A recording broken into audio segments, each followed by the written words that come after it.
Buenas noches.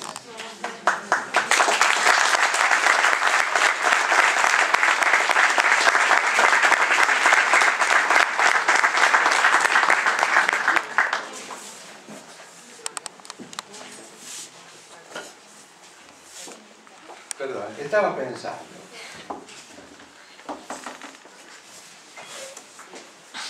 pensando qué iba a decir. Hace muchos años, en una época de mi juventud, me acuerdo que yo vivo en La Plata, iba a Buenos Aires, al Instituto Di Tella, que era un centro cultural como puede ser este, y que en su momento era la vanguardia, las cosas que pasaban, las cosas más interesantes. Me acuerdo que tuve la suerte de escuchar muchas veces algunas conferencias, algunas charlas de Jorge Romero Brest, que era, en ese momento era el Pope de las artes de vanguardia, era el que llevaba a todos esos jóvenes artistas al Instituto Di Tella, que en su momento, fines de la década del 60, estaban transformando un poco la geografía artística de Buenos Aires y de hecho de todo el país. Digamos, con situaciones nuevas, fantásticas. Y me acuerdo que yo me iba a escuchar las charlas y de repente Romero Brest empezaba diciendo, bueno, yo venía en ómnibus para acá, para dar la charla, y en el ómnibus empecé a pensar qué era lo que iba a decir, y se me ocurrió justamente porque vi por la ventanilla del ómnibus tal cosa. Y en ese momento me impresionó eso, como un hombre que va a decir una charla, que va a dar una conferencia, se le ocurre cuando está viajando en el ómnibus. Yo suponía que la estudiaba antes, mucho tiempo. Y bueno, pasaron tantos años y yo de repente me encuentro en estas circunstancias de dar charlas, de dar conferencias, y me doy cuenta que sí, que muchas veces uno cuando viene viajando hacia el lugar, de repente encuentra a lo mejor la llave o la cosa con la cual empezar a charlar. Habitualmente, por una especie de vicio docente, de hecho he sido muchos años profesor, así como mi amigo Flavio, que estaba hablando hace un rato, he sido profesor, digo porque últimamente estoy en proceso de jubilación. He sido docente de la Facultad de Bellas Artes de la Universidad de La Plata y tengo esos vicios de docente, bueno, de comenzar una charla con ciertos aspectos didácticos. Y me ocurre que, bueno, habitualmente hablo de la imagen, hablo de la importancia de la imagen, hablo de todas las circunstancias que tienen que ver con la imagen en la historia de la humanidad, en el presente, en lo contemporáneo, y también en la imagen en la cual he venido trabajando durante también muchos años, interviniendo en todas estas situaciones como las que hace un rato estuvo disertando Flavio, ¿no es cierto?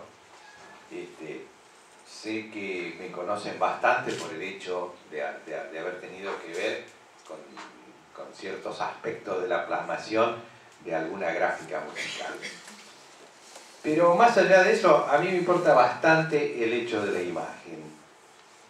Me pregunto por qué la imagen es tan importante. Esa pregunta me lleva a por qué estoy aquí, por qué me están escuchando ustedes, etcétera, etcétera. Ustedes me están escuchando porque conocen algo acerca de que tuve que ver con ciertas tapas de disco, ¿no es cierto? Ciertas tapas de discos que son imágenes, son cosas que vemos, cosas que de repente atrapamos con un par de sensores que tenemos puestos en la cabeza, bastante precisos, muy interesantes, que son los ojos, ¿no es cierto? ¿Y por qué nos importan las imágenes? Me pregunto a veces cosas como, de repente, un chico, un joven, se pone de novio con una chica, ¿no? Otra joven, ¿no? Enseguida intercambian fotografías con el teléfono, etcétera, etcétera. Se llevan esa fotografía, ¿no? Esa imagen de la persona. Y digo, un chico, ¿para qué quiere tener la imagen de la novia si ya tiene a la novia?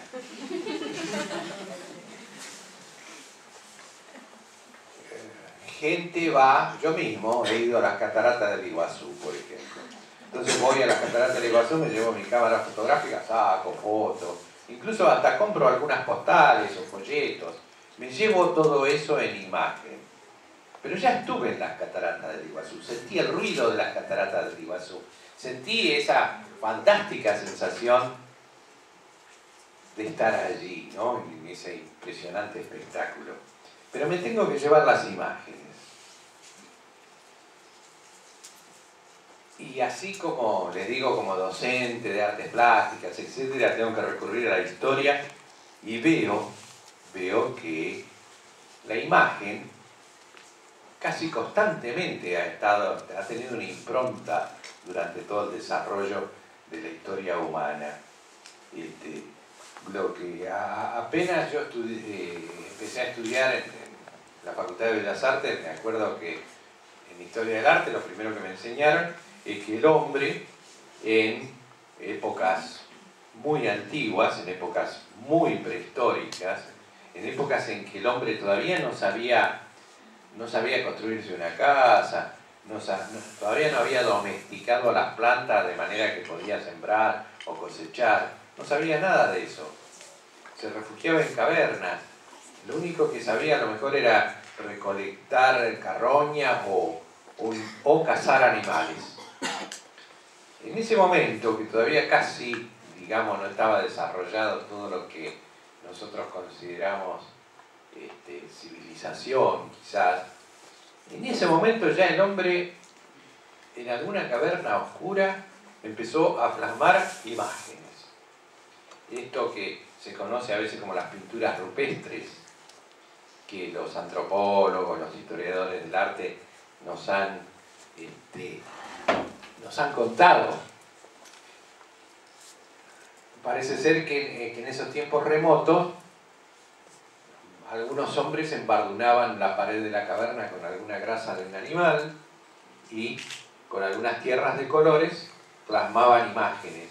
Y esas imágenes que hoy día las vemos en esas reproducciones de los libros de historia del arte, vemos que hay animales pintados, animales dibujados de una manera extraordinaria, de una manera vital e impresionante, ¿no? Que de repente nos emocionan por el hecho de que realmente parecen vivos, por alguna razón así que parece que se están moviendo, hay una superposición de las patas del animal, etc. Parecerían los fotogramas de una animación. Y esos animales a veces tienen clavadas algunas flechas. Esas flechas a lo mejor están en puntos vitales de ese animal. Y uno mira esas imágenes y las mira desde un punto de vista, por ejemplo, mi punto de vista es el del ilustrador, o sea, el que ha trabajado en gráfica, el dibujante, y inmediatamente me doy cuenta de que esas imágenes son artefactos portadores de información. Me parece que ese antiguo viejo cazador, artista, lo que fuera que plasmó las imágenes, lo que estaba indicando era cómo matar al animal. Estaba indicando dónde clavar esa flecha. Entonces, ¿qué eran esas imágenes? Eran una especie de manual, un manual de caza. Se usaba la imagen para indicar, para informar, para transportar algo. Algo que era lo que quería decir el que lo hacía, ¿no es cierto? Y esa ha sido la función de la imagen durante toda la historia. De repente necesitamos la imagen, la necesitamos, por ejemplo, un estudiante de medicina no sé cómo podría estudiar los músculos, los huesos, etcétera, etcétera, si no tiene un manual de anatomía, ¿no es cierto?, donde se utilizan fotografías, dibujos, etcétera, para indicar con mucha precisión acerca de aquello que tiene que estudiar y que probablemente después lo verá, a lo mejor diseccionando un cadáver, pero que tiene que estudiarlo en un libro o tiene que estudiarlo en una computadora donde se ven esas imágenes. Entonces sí, vamos a reconocer que la imagen es muy importante. Tan importante, que de repente me veo rodeado de pantallas. Miren todas las pantallas que tengo. Mi mano. No, esta anda si yo hago así. Sí. Pantalla. A ver, todos saquen su teléfono.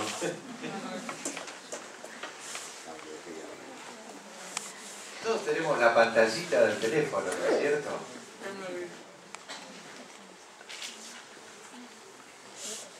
Después vamos a casa.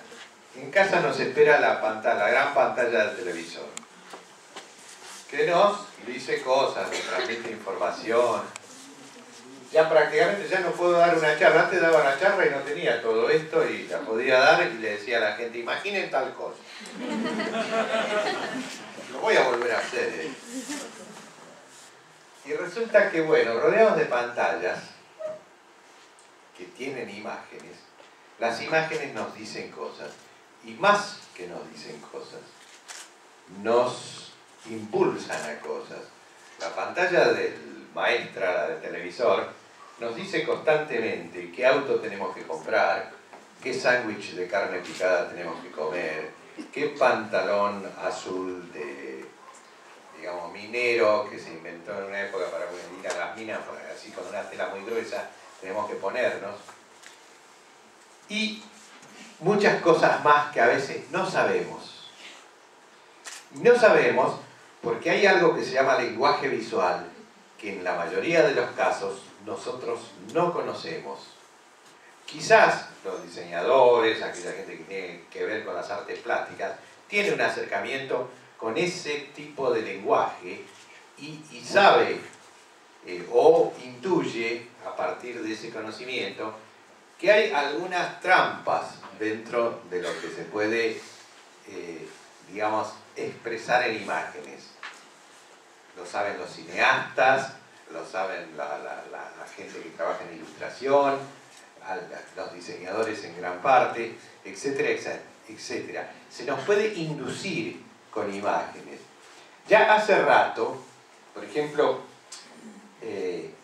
los imperios, como sabemos cuando leemos los diarios, los imperios todavía piensan que se puede dominar a los hombres con bombardeos, que se los puede dominar por la fuerza. Pero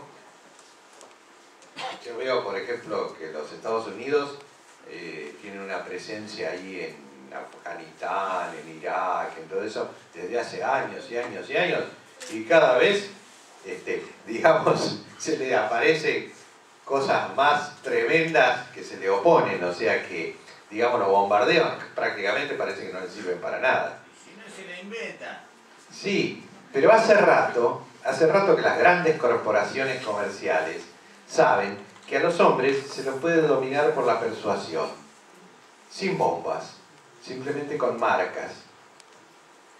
Con marcas que nos dicen lo que tenemos que poner, lo que tenemos que comprar, etcétera, etcétera. Con persuasión en la cual se utilizan las pantallas, se utiliza la imagen, se utilizan los videos, etcétera. Entonces, toda esta reflexión, a ver a dónde va. Va a que, digamos, estamos, ya le digo, rodeados de imágenes, de pantalla, y poco sabemos de lo que pasa con las imágenes. ¿Por qué poco sabemos? Porque la educación, nuestra cultura, no le da un lugar a ciertas situaciones, como puede ser el entendimiento de las imágenes, no le da el lugar que le correspondería como educación, como aprendizaje. Y voy a los ejemplos. En el colegio, vamos a los 5 años, o 6, creo que los 5 ahora. ¿6? Bien. En el colegio tenemos que aprender una suerte de situaciones que, digamos, se llama el aprendizaje y que hipotéticamente nos prepararía para una vida futura, nos prepararía para estar, digamos, integrar una sociedad futura con saberes, con, digamos, habilidades. Entonces, se le da prioridad a habilidades que tienen que ver con ciertas áreas del cerebro, que son las áreas, por ejemplo, las áreas del lenguaje, las áreas de la lógica. Se nos enseña matemática, lenguaje, etcétera, etcétera, etcétera. Tengo entendido que nuestro cerebro funciona bastante parecido a ciertas computadoras y que tenemos varios procesadores. Yo puedo identificar dos procesadores. Tenemos un procesador visual y un procesador verbal. El procesador verbal parece que entra dentro de la lógica, la ciencia, todas esas cuestiones que uno estudia y que le van a servir prácticamente para la vida. Y que hay un área donde entraría lo visual, lo artístico, lo poético, que yo podría también pensar en lo literario, que tendría que ver no con lo verbal lógico, sino con el arte, a lo mejor del teatro, la novela, etc. O sea, un poco que hay un procesador más artístico y otro más lógico. Se nos entrena para el procesador lógico, pero no se nos entrena, por ejemplo, para el lenguaje visual, que es aquel con el cual ahora estamos inducidos constantemente. O sea, estamos un poco como desarmados contra la invasión o el bombardeo de lo visual. Fíjense que en el colegio primario uno puede repetir el grado si no sabe matemáticas o no sabe gramática, pero nadie va a repetir el grado porque no sepa dibujar, ni porque no sepa cantar, ni porque no sepa bailar. Entonces, evidentemente, estamos dentro de un sistema lo cual nos induce a, digamos, a prepararnos para un mundo que tenga que ver más bien con lo práctico. Cuando, por lo menos a mí me parece, lo más interesante del mundo pasa por otro lado. Pasa más bien por lo artístico, etcétera, etcétera. O sea, las cosas que nos transforman en seres humanos, aquellos que nos separan del hecho normal de nacer, reproducirnos, comer, excretar y hacer todas esas cosas que puede hacer un gusano también. Pero lo único que nos separa, lo único que no nos hace estar dentro del mundo animal es el arte. Es todo aquello que nosotros hacemos porque nos satisface, porque nos agranda, nos enriquece. Digamos, ¿quién no se ha emocionado por una canción alguna vez? ¿Quién no se ha emocionado alguna vez por una poesía, una novela, una película? ¿No es cierto? ¿Y quién no se ha sentido bien por eso? Lógicamente, estamos en un mundo en que tenemos que producir cosas y que tenemos que vivir, tenemos que sobrevivir. Y bueno, no nos preparan para eso. Tenemos que prepararnos solos, tenemos que ser autodidactas para lo mejor. Y una prueba, por ejemplo, es que, esto lo digo siempre, a veces lo repito por ahí, lo han escuchado, es que si un niño, cuando entra en la escuela, tiene problemas para escribir o tiene problemas para hablar, la maestra enseguida lo detecta, ¿no es cierto? Entonces llama a la madre, eso es lo más normal, llama a la madre y le dice, mire señora, este chico tiene problemas de aprendizaje, no puede leer, tiene dificultades para escribir, incluso a veces para hablar.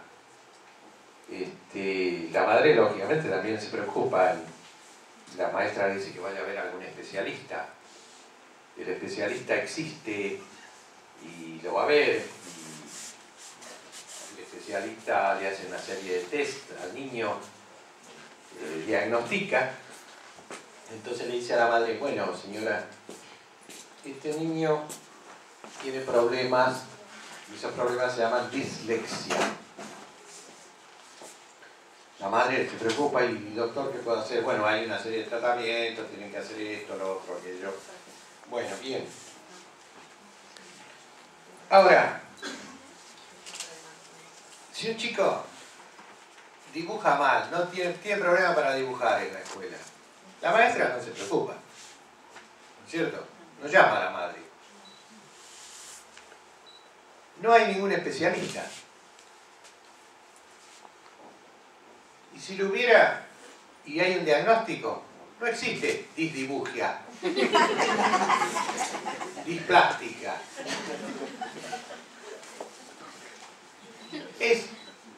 Sin embargo, es una actividad normal, cerebral, y hay una inteligencia visual. Y si yo junto a un grupo de personas, cualquier grupo, al azar, les digo, bueno, les reparto un papelito, a todos les reparto un papel. Uno solo para tanto. Les reparto un lápiz, les digo, por favor, exprésenme en este papel, con ese lápiz, exprésenme un árbol. El 95% de la gente me va a hacer un tubito con una nubecita arriba. Bien. Les digo, otro papelito, les digo, ¿podrían expresarme una figura humana? A un hombre, una mujer, algo. El 90% me va a hacer una serie de palitos, una esferita arriba, a lo mejor como cabeza. Los más aplicados, en algunos de los palitos van a ser otros palitos más chiquitos para hacer dedos. Entonces, bueno, sigo con mis experimentos y llamo a un grupo de chicos de 5 años. Les digo, háganme una ciudad. Ningún chico va a titubear. Van a empezar a dibujar, me van a hacer una ciudad con edificios, con aviones, con autos, con gente, todo fantástico. Incluso, en muchos casos, con mucha mayor habilidad que la gente a la cual yo recurrí para este experimento. ¿Y por qué lo hace un chico de 5 años? ¿Por qué? Porque ha aprendido a dibujar, porque todos los niños, ustedes, yo, los esquimales, los africanos, etc., a los 2 años aprenden 3 cosas fundamentales. Aprenden a caminar, a hablar, que los hace humanos, y aprenden misteriosamente otra cosa que no sé por qué está ahí, que es a dibujar. Porque a cualquier niño de 2 años uno le da una tiza, una virome o lo que fuera, y empieza a hacer ovillitos. Ovillitos que son cada vez más complicados. Y esos ovillitos se van transformando en esas fantásticas ciudades que puede hacer un niño de 5 años. Pero algo pasa entre los 6 y los 12 años. Algo pasa donde aparece, no me sale, no hago más, me digo otra cosa, que yo me atrevería a decir, si ustedes todavía no lo han sospechado, que todo eso es la escuela primaria. No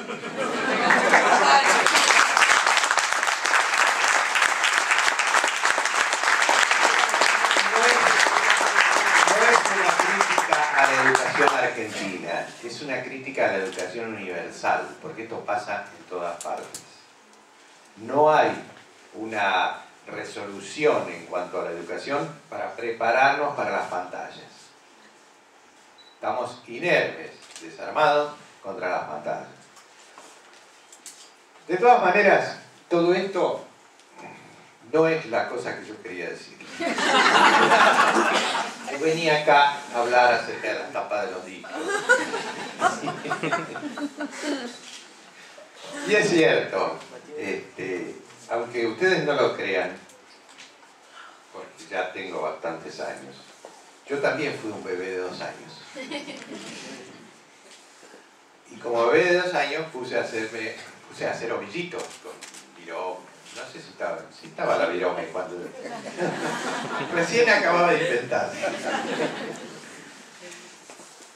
Y hice los ovillitos y soy de ese 5% que a lo mejor en la escuela primaria no andaba bien en matemática o esto o lo otro, no sabía jugar al fútbol, no sabía pelear. El mundo de los niños es una selva tremenda, muy salvaje, donde uno, si no sabe jugar al fútbol, no sabe pelear, está frito. Eso del acoso, pero ¿saben lo que es la niñez? Bueno, seguí dibujando. En algún momento alguna maestra le dijo a mi mamá: ¿y por qué este chico no lo llevan a algún lado, a Bellas Artes, algo así? Porque está todo el día dibujando. La famosa anécdota: Cohen, tráigame ese papel. ¿Y qué está haciendo?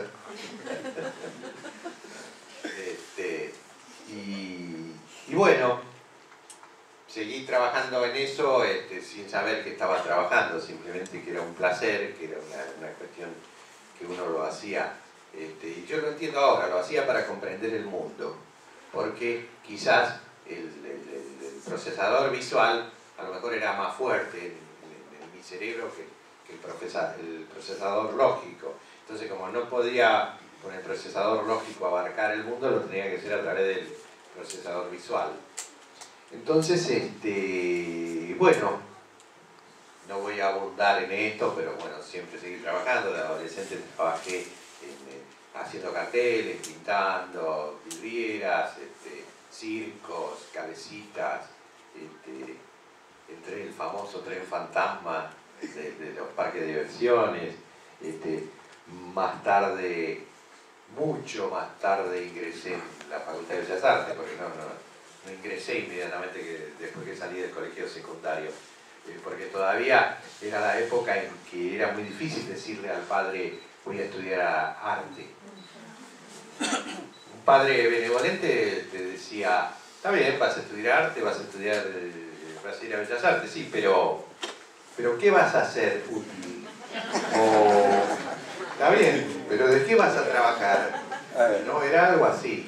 Y también era, bueno, estudiar lo que quiera, pero tenés que trabajar, porque yo ya a esta altura no puedo bancarte, ya tenés más de 15 años, hay que trabajar. Esa era mi época, por ahí quizás ahora no es tan así. Bueno, trabajé en eso todo el tiempo. Finalmente, ya les digo, bastante más tarde, alrededor de los 25 años, decidí ir a la Facultad de Bellas Artes en La Plata, y allí aprendí esto, a dar charlas. Porque ya hace rato que dibujar y pintar ya sabía. Y en algún momento de mi adolescencia me tropecé con el rock and roll. Y me tropecé justo porque yo tenía exactamente 13 años en 1900, no hagan el cálculo, en 1956. El momento en el verano en que Elvis Presley era un hit de discos y de radio. Entonces, Elvis Presley, Bill Haley, etcétera, etcétera, me impactaron, como a otros amigos míos que íbamos al colegio, con los cuales formamos una especie de hermandad, que nos gustaba el rock and roll y lo seguíamos. ¿Con quién ibas al colegio? Bueno, ¿con quién? Con mis amigos. Y bueno, con algunos grupos de amigos seguíamos el rock and roll. Eso tiene que ver. Pasó un verano donde el rock and roll parecía que desaparecía, pero algunos fanáticos seguíamos buscándolo, investigando y todo esto. Pasa el tiempo, vienen los Beatles, etcétera, etcétera, y algunos de mis amigos, estos que éramos rockeros, empiezan a dedicarse a la música. Se dedican a la música y yo me sigo dedicando a las artes plásticas, y en algún momento hay una confluencia. Mis amigos músicos me llaman para que les realizara algunas situaciones que tenían que ver con sus presentaciones, que podría ser afiches, podría ser entradas, volantes, etcétera, etcétera. Y bueno, todo esto confluye en una historia que no voy a tampoco abundar, en la cual parece ser que algunos de mis amigos se transforman en una especie de fenómenos masivos, y pegado a ese fenómeno, mis imágenes un poco que se difunden. Entonces, a partir de ahí,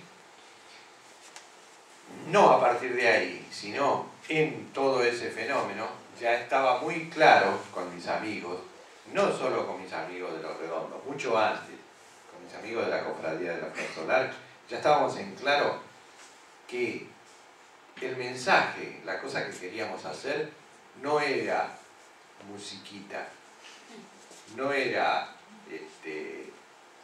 digamos, presentaciones para bailar. Era un mensaje que tenía que ver con lo que hoy podemos llamar una especie de complejo donde había lo que podríamos llamar polidisciplinas, o sea que había poesía, había artes escénicas, había artes visuales, había música, o sea, un total, un complejo, algo así como lo que fue en el siglo XIX la ópera. Ya estábamos muy en claro en lo siguiente, o sea, con respecto al diseño, por ejemplo. El diseñador no era un servidor de los músicos. No, el diseñador aportaba algo que era imprescindible. O sea, la música estaba incompleta si no estaba el diseño. Y el diseño estaba incompleto si no estaba la música. O sea, en algún aspecto el diseñador era un músico más. O en algún aspecto el músico era un diseñador más. O sea, no estaba, muchas veces me preguntan, ¿y cómo hacían las tapas de Los Redondos? Ellos te decían lo que tenías que hacer. Vos traducías la música, no traducía nada. Yo aportaba una parte que se necesitaba, una parte que completaba el mensaje. Que el mensaje era audiovisual. Y eso es, digamos, una cosa que un poco quiero dejar clara al respecto. Y por lo demás, no tengo mucho más que decir, así que por ahí les paso alguna imagen para que se entretengan y después me hacen preguntas. A ver qué podemos...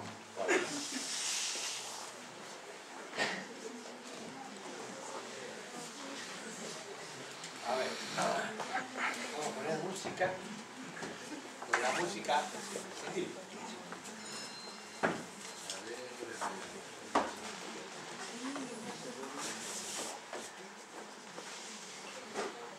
Tiene que tener más seteada. Ok.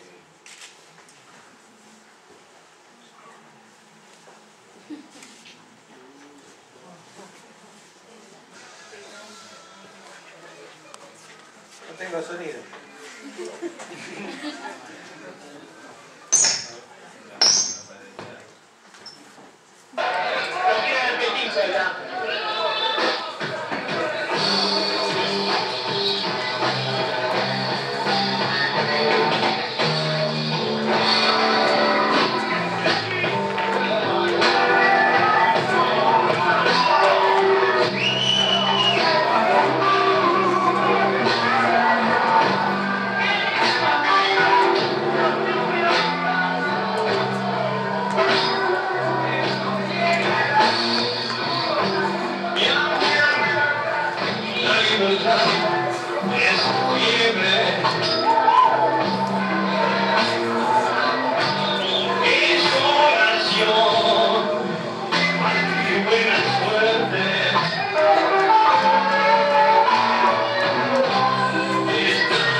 libertad es fiebre.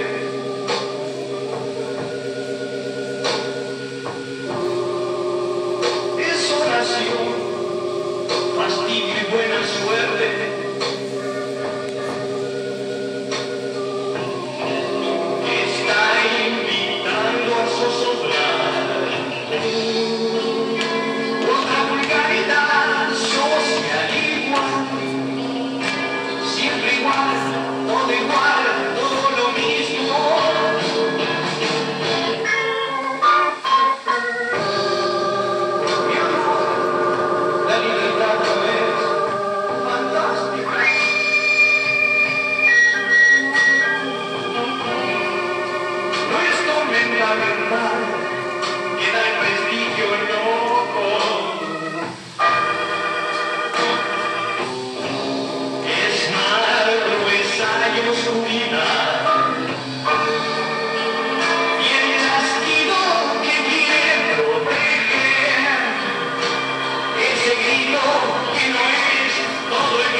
Tanto amigo enloquecido,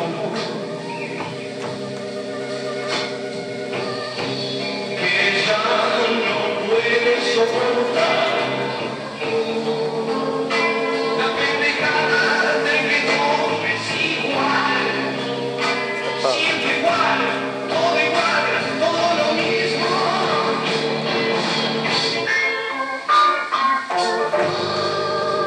Mi amor, la libertad es bien.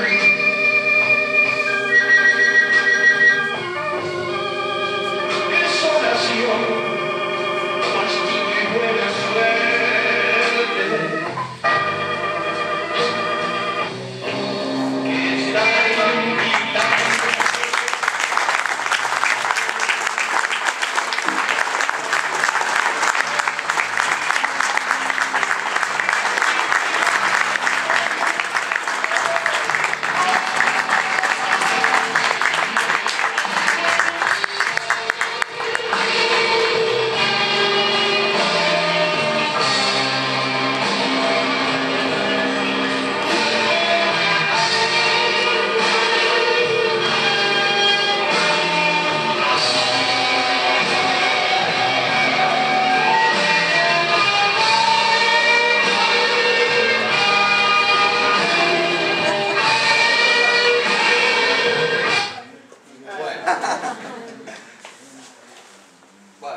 Cooking raw.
Si quieren hacer preguntas, aquí estamos. A ver, ¿quién se anima? ¡No! A ver. Diga. ¿Por qué la cadena no es tan rota? ¿Cómo no está rota? Porque vos sabés. Ah, bueno. Sí, Se está rebota. rota. ¿Dónde podemos ver estos videos que presentó recién? Hay unos cuantos están en YouTube. Buenísimo. Una pregunta. Sí. Y hay un sitio, si nos gusta el rocambole, ahí. Buenísimo. En cuanto al rol, como comunicador así de imagen, como productor de imagen, ¿hay una necesidad de doble entre lo que se produce para un músico y su propia producción o es todo intervenido? No sé si se entiende. Es decir, utiliza un rol o una imagen en cuanto a lo que aporta a bandas y otra imagen propia o cómo cree que es necesario trabajar desde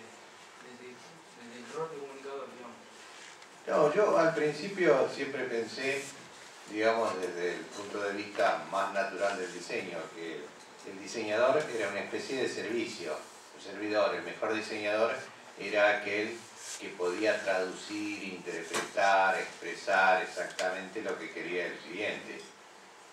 Con el tiempo empecé a pensar diferente. Me parece que hay una especie de responsabilidad del diseñador. Me parece que los diseñadores visuales y también los industriales o todo aquel que diseñe tiene la responsabilidad de, digamos, crear el entorno, crear el mundo humano en el cual vivimos, ¿no es cierto? Y es una gran responsabilidad. Es como la responsabilidad del arquitecto que a lo mejor hace una torre y de repente tapa un espacio de cielo en una ciudad que es necesaria. A lo mejor ese arquitecto responde a las necesidades de su cliente y hace la torre y tapa el cielo. Me parece que habría que tomar un poco de conciencia acerca de lo que se hace.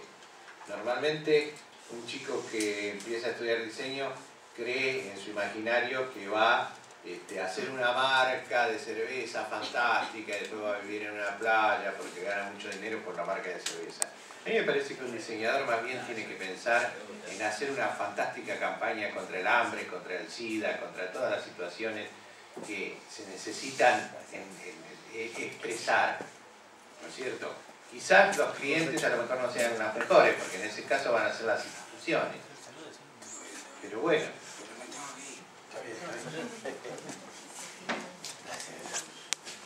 Nos vemos, gracias por venir.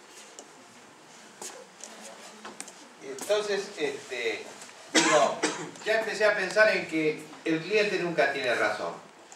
Empecé a pensar en esto que yo les dije en un principio.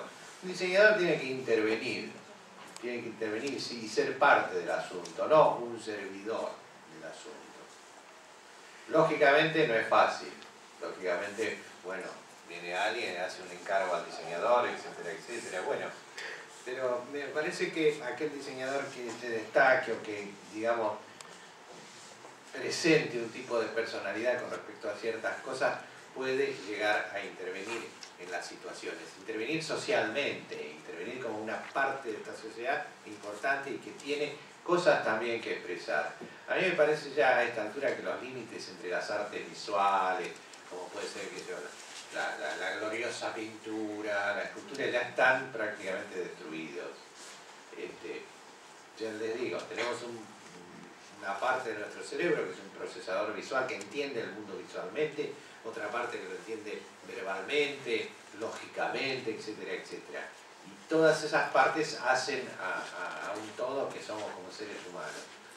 Y en ese sentido, ya les digo, la parte del diseñador es vital, es la que nos diseña el mundo. Tenemos que estar sentados en sillas diseñadas, en mesas diseñadas, en lugares diseñados, ya sea por arquitectos, diseñadores, ¿cómo se llama?, decoradores, lo que fuere. Nos construyen el mundo los diseñadores, prácticamente todo es diseño. Entonces me parece fundamental esa responsabilidad. Tienen que diseñar para un mundo mejor, para un mundo más solidario, más amigable, más humano. Eso es lo que planteo. O sea, ya salir un poco de aquel que tiene que trabajar al servicio de, tiene que imponer algunas cosas, tiene que proponer. No sé si quedó respondida tu pregunta. ¿Alguna otra situación? Usted al comenzar la charla lo mencionó a Romero Brest. Y considerando que Romero Brest en la época del peronismo no tuvo muy buena relación con esta cuestión de las vanguardias y el arte figurativo, pregunto, una pregunta contrafáctica, digamos, un hecho del pasado. ¿Cómo se vería hoy el rocambole o el arte de los redondos, si es que tiene alguna identidad propia, si usted la podría representar, en una época donde quizás la vanguardia podía ser vista como un arte generado? En una época, a ver. Donde quizás la vanguardia la podrían haber tildado como algo fuera de lugar por no ser figurativo. Es decir, ¿cómo el arte de usted se hubiese posicionado en esa época? ¿Cómo lo ve usted? No sé, la verdad que prácticamente a mí no me dieron ninguna bolilla hasta que los redondos fueron los redondos. Yo dibujo igual que las cosas que hice para los redondos, dibujaba antes de los redondos y nadie me daba bolilla. Seguiré dibujándolo después de los redondos. Los redondos fue un, digamos, como yo llamo a veces, un pedo del destino. Donde tuve la oportunidad de que mis imágenes se difundieran de una manera que jamás yo hubiera pensado que podía suceder. Pero yo siempre